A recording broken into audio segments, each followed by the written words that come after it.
I'm BardAlair from Piano Rogues, and this is my guest, Ethan. Yay! So Ethan is here today to interview me for a book. Can I say that? Sure, you can say. Call it a book. Untitled as of yet, so not sure yet. He's here to interview me for a book that he is going to be writing about the challenges some musicians face with physical health. And how they come at it as performers and artists. My main goal for wanting to write this book is just to help others that are really struggling to come to terms with their own physical limitations and let them know that they are not alone, despite how isolating and hopeless things around them and internally might feel. Okay, that is a really good reason to write a book. Well, I guess I get to be your guinea pig today. She does. So my first time interviewed somebody. I'm so honored. I'm the first one. So should we get to it? For sure. What is your main form of artistic expression? Mainly, I would say categorically music. Mm-hmm. But my main instrument is the piano. Mm-hmm. I also play a small handful of other random things. What are they? I play ocarina. I have a triple, which means it has 3 chambers. I have a harmony ocarina, which means it can play multiple tones at the same time. And I have just a regular line tenor ocarina. They're my babies. I love them. And then I also play the flute, and I also sing. Tell me, when did your love begin developing? For music? Mm-hmm. Probably middle school. About the time that I was 12 or 13 is when I first realized that I really liked playing the piano. This was about the time that I started working on my first Debussy pieces. It's really Debussy's fault that I fell in love with playing the piano. Dang it, Debussy. I know. Rude. Do you have any specific memories about that love? I know you said Debussy, or any stories that you can attribute to specifically? Yeah, actually I do. So there was this thing going on in middle school where they wanted kids who had some kind of musical talent. I guess they had a few other kids play the piano. They wanted us to come down to the library and play the piano in the library for some reason. I wasn't totally sure what was going on, but they wanted me to play. Right. So I did. And so I played Jimbo's Lullaby and The Snow is Dancing from the Children's Corner by Debussy. And I had so much fun performing I was just at the piano and I had so much fun playing, and it was like the first time that I kind of sort of felt like I belonged in that building. I did not have a very great middle school experience, but for that one moment, it was like I was supposed to be there, and it was great, and I loved performing, and I was like, maybe I want this to be my career. Kind of like me, middle school. Oof, don't want to go back there. No, So. never. Yeah, I guess that was the moment that I realized I really liked performing. For me, that was like this aha moment. I was like, oh, this was actually really fun. Right. Like, people appreciated me, where before I'd felt just completely ignored, if not, just kind of despised. So that made me feel really good, and it made me realize that this is something I could actually do with my life. What other ways did you cultivate your abilities other than, weekly lessons? With my lessons, I also played in church sometimes when I got a little bit older. And they started realizing, oh, hey, there's a musician in our mix. We need this person. And so they started recruiting me to play for different things. Like I would play the opening hymn for a meeting that we would have or something like that. Let's see, what else? I joined choir in middle school and high school. I also did band in both middle school and high school. I was a very busy kid. Yeah. I spent pretty much all of my free time practicing. It was a good distraction from other stuff going on. It was, yeah, yes. So. It was also a good excuse not to work on homework sometimes. Yep. Especially when I was middle schooled. I was homeschooled up until middle school. That's right. I forgot about that. Did I just say especially when I was middle schooled?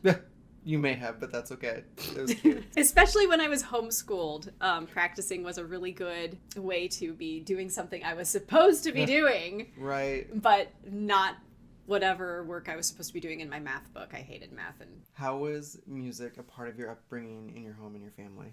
my mom pretty much only ever played classical music on the radio when we were in the car together. That was pretty much it. That was what we listened to. Classic music, always. Whether it was a CD or the radio, what have you, it was always classical music in some way, shape, or form. I don't remember exactly how old I was when I started realizing that the music made me see pictures. But I have this memory of sitting in the back seat and listening to something that was really making me picture this bird chasing this really wiggly, bouncy worm across the ground. And I just started giggling.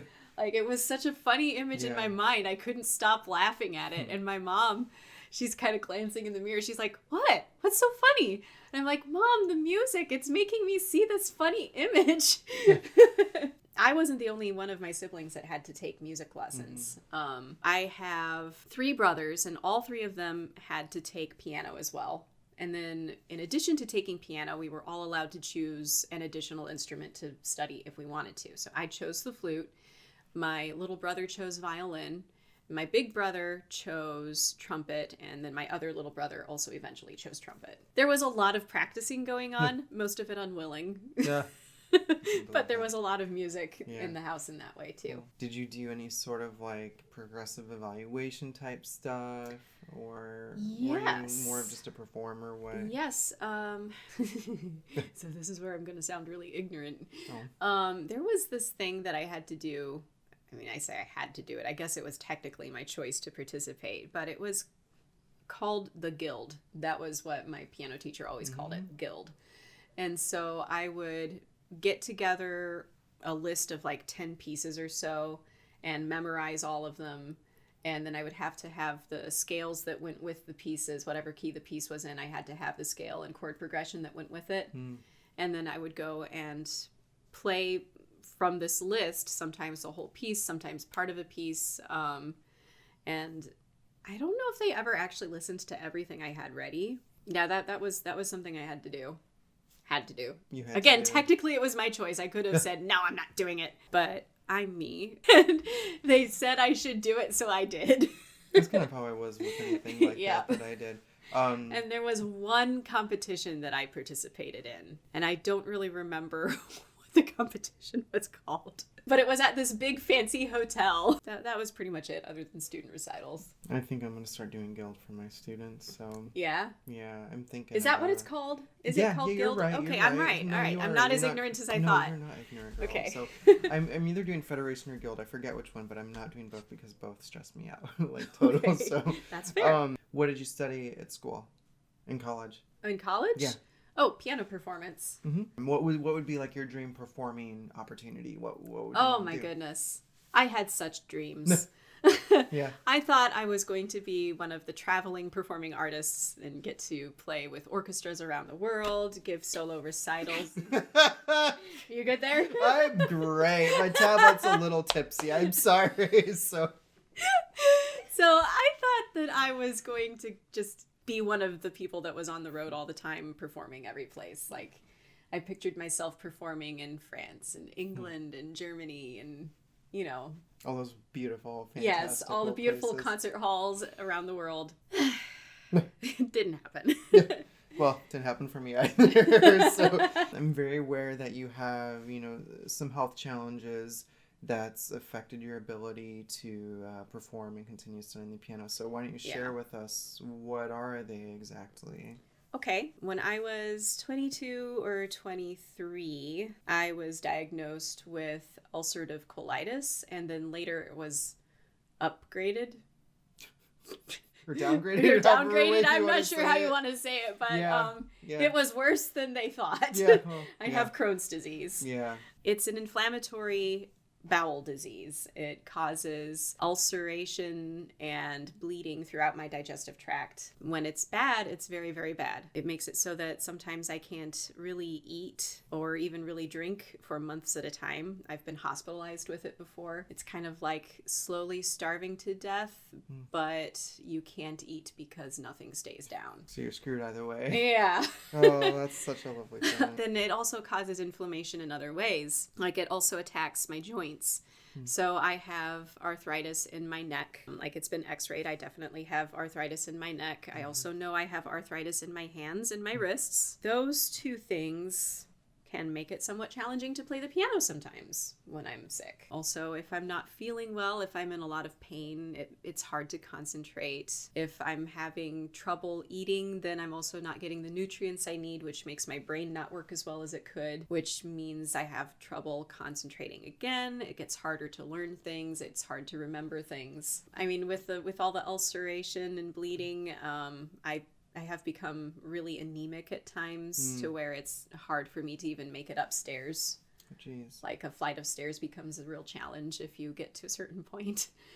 Like you just feel exhausted all the time. Your heart's working so hard, but there's just not enough red blood cells in your body to transport the oxygen that your body needs. That's been a challenge in the past too. For a while I had a heart murmur because of it. Oh, jeez. But it sounds like the heart murmur is Yeah, better. I mean, I'm not anemic at the moment, so I don't have a heart murmur right now. Oh, yay! Yay! Yay! Happy hearts. So, other than that, is there anything that you can think of that may have negatively impacted piano playing? For a long time, I was on a medicine that's classified as a chemotherapy drug, and chemotherapy drugs are known to cause memory problems. So I started having some memory issues. Like I just could not memorize music at all for a while. And that was very, very stressful for a pianist. Yeah, I get that. It was really rough. But I feel as though I'm not on that medicine anymore, and I feel as though I've been able to get some of that back. I feel like I've got better strategies now as well. So that probably helps a lot. It was really disheartening for a while, just how much trouble I was having being a pianist, which is so much a part of who I am. I actually started first experiencing symptoms and getting sick while I was still in music school. Like I started just having trouble with eating for reasons. I was in a lot of pain a lot of the time. And I started getting weaker and really tired all the time. I actually ended up having to do an extra semester because I had to postpone my senior recital. I was just too sick. So it took a while to figure out why I was sick. I was having a lot of trouble performing, and I would get so nervous and so scared because I was having such a hard time. And then that would just kind of feed into itself because it would make me more nervous and more scared when I had a bad performance. Yeah. So then the next time I go in, it's even worse. Right. And all of that stress probably was exacerbating the underlying problem, which was my developing Crohn's disease, because it's a disease that's very sensitive to stress. So if I become overly anxious or overly stressed about things, it makes my condition worse. More inflammation. You already kind of answered what's been the hardest part about it, like memory problems. Memory problems, performance anxiety, trying to figure out ways to deal with that, reduce my stress when I perform, overcome my stage fright in general so that I can still perform, which I really love to do. I am insane. We're all a little crazy, I am insane. I love doing this thing that terrifies me. Like nowadays, when I fantasize about my perfect performance opportunity, for me, it's a public piano someplace. You know, like I come upon this public piano and I sit down at the piano and I just start playing things and people enjoy it. And that to me is what being a bard is all about. How have you learned how to cope with these challenges? One of the things that I'm doing to cope with my stage fright is making myself perform a whole lot more. With the channel, I perform for YouTube videos. I perform on Twitch twice a week for a couple of hours, usually a couple of hours at least, sometimes a little more, sometimes a little less. But the point is, I'm performing constantly now And at a certain point, if something doesn't kill you, your body just stops freaking out about it quite so much. That's very good to know. So I need to force myself to do that more frequently. So like it's kind of like what Ari has told me in the past about training horses. They eventually get to a point where they realize, oh, this hasn't killed me yet. I guess I can stop freaking out about it. Yeah, your nervous system just chills out a little bit. So you have more control over what you want to get out of the keyboard. And... Yeah, it's still very distant, I guess, because it's not like a crowd of people watching me. Yeah. I haven't so much gotten back to the point where I'm sitting in front of a live group of people. I can see all their faces in the audience, you know? But I'm hoping to get there someday. I want to. Awesome. What was it like when you found out, like, you had ulcerative colitis? Like, what kind of were you experiencing at the time? Like, how was I feeling? Yeah. You mean physically, and emotionally? Yeah. What do you remember about that? I remember I'd been in excruciating pain for months, and I didn't know why. I remember being really, really hungry, but the thought of food made me feel sick to my stomach. And if I tried to eat something, it would come back up. I remember being tired of being so sick for so long. It was like I had the stomach flu and it just wouldn't go away. When I got the diagnosis, there was a certain level of relief because at least now I knew what to call it. I knew what was making me sick, why I was sick. There was some level of guilt, wondering if it was something that I had somehow done wrong to cause myself to become sick.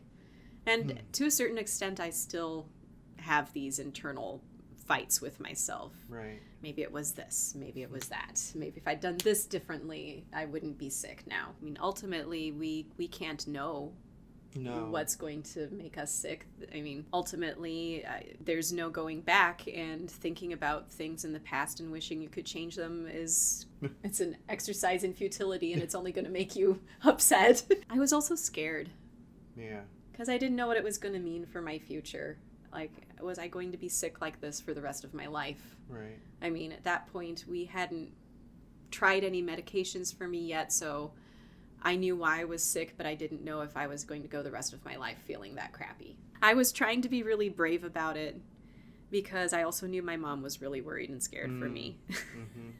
And I didn't want her to be worrying about me too terribly much, so I tried to be really brave about it. And it took us a little experimentation to find a drug that worked for me. The first couple of things didn't help at all. One of them actually, I think, kind of made things worse. Eventually we found something and my symptoms started settling down. They put me on steroids for a while to try to really get things under control. I mean, the steroids made me blow up like a balloon. I gained a bunch of water weight and I was very upset about that, but at least I felt better. Kind of like the medication I'm on, so I get it. So it's so much fun. So. It's great. Today, right now, where are you with your diagnosis, and what goals and new dreams have you established for yourself? How's your life better? These days, I can eat and drink almost anything that I want to. I do have to be cautious about eating at restaurants because I've figured out that one of my major triggers for inflammation is a chemical that is naturally found, naturally occurring in pepper plants, pepper vegetables, called capsaicin. How do you currently manage your symptoms? So I am currently on a medicine called Remicade. It's classified as a biologic. It makes it so that my body doesn't attack itself as much. It suppresses my immune system. So as a consequence, I'm classified as immunosuppressed. I've also heard them call it immunocompromised. And I'm not really sure if those things are supposed to be interchangeable, but I've heard it called both things for me. Basically what that means is my immune system is not as strong as a regular person's. I've had people be like, oh, well, you're a music teacher, you know, you get exposed to things all the time. Eventually you'll teach long enough that you won't get sick anymore. And so people will bring me their sick kids and I'm like, you don't understand. I've been teaching for almost 15 years now. My immune system is not getting stronger. I will continue to get sick. I will get all the sick. I spend most of the wintertime sick. If I am not currently sick with a cold in the wintertime, it is an oddity. It is rare. So I am actually recovering from a cold right now. Am I a little spooked about the coronavirus? You betcha. I'm nevertheless really grateful for Remicade because it is what's keeping my symptoms managed. So I'm more or less intentionally immunosuppressed. One of the things that I have to be really cautious about is getting more serious viruses like the flu. Most people's immune systems can just kind of naturally fight that off.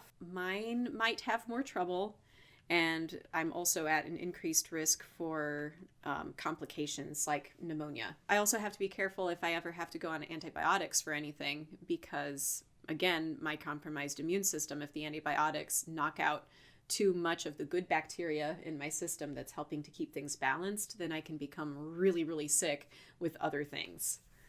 And I've actually had that happen to me before. It is not fun. Don't recommend. The medicine that I'm on also brings with it an increased risk of certain kinds of cancer. So they have to monitor me for that. But I mean, it's kind of a small increased risk. So I'm not like spending every day of my life terrified that I'm going to get cancer, but it's there. What would you say is the biggest thing that you've learned throughout the course of your diagnosis? I've learned to seize the day a little bit more, where if I'm having a day where I'm feeling really energetic or I'm not in a lot of physical pain, then I try to do as much of what I need to do as possible, and I try to also do things that make me feel really happy, more of the active kinds of things that make me feel happy that I wouldn't be able to do on a day where I'm feeling really sick. This is something I still work on. Ari and I were having a discussion the other day, and I was feeling kind of down about myself as a pianist, and she reminded me that I have a lot of physical limitations and a lot of things that I deal with that they've become so much a part of my life. It's like, well, it doesn't matter. I should be able to do it anyway. It doesn't matter. But the truth is it does matter, and it makes a difference in my ability and in my life. And I need to try to be patient with myself about that. And I've also realized that just because you can't do something the way that you wanted to do it or thought you were going to do it, it doesn't mean that it isn't still worth doing. So like I thought that I was going to be a concert pianist who traveled the world and performed all over the place. Maybe somehow, some way in my life, I will travel and perform in places. Am I going to be the soloist with an orchestra? I kind of doubt that. But it's still worthwhile for me to shoot for that dream. It's still worthwhile for me to perform for YouTube and Twitch because I'm still bringing music to an audience and hopefully bringing them some joy. And I still get to share what I love. If I'm having trouble memorizing something, oh well, I use the music. If I'm having a good mental day and I can play it from memory, great. I don't have to worry about page turns. Boo, page turns. I know, boo, page turns. Ew. When you're coming up on months of being sick and looking longingly at food that you can't eat, it can be pretty easy to start to feel really sorry for yourself. But there are so many worse things. There's so many worse things. It could be so much worse. And so I try to stay grateful for what I have, that my hands hurt sometimes, but most of the time they work. My neck hurts sometimes, but most of the time it's okay. Sometimes I can't eat for a while, but there are other times when I can. I just try to be grateful for the good days. I guess it makes me more grateful for the good days. Well, Miss Alair, thank you so much for taking the time to let me interview you. It means a lot. You are very welcome. I'm glad that we were able to finally get together to do this. For sure. We've been talking about it for a minute. So. Yeah. So we will be keeping you guys up to date on the progress of Ethan's book. And if you would like to stay in contact with him, you can check for a link in the descriptions below. Thank you for letting us steal your screens for a while. This is a PSA. Take care of yourselves and stay rogue.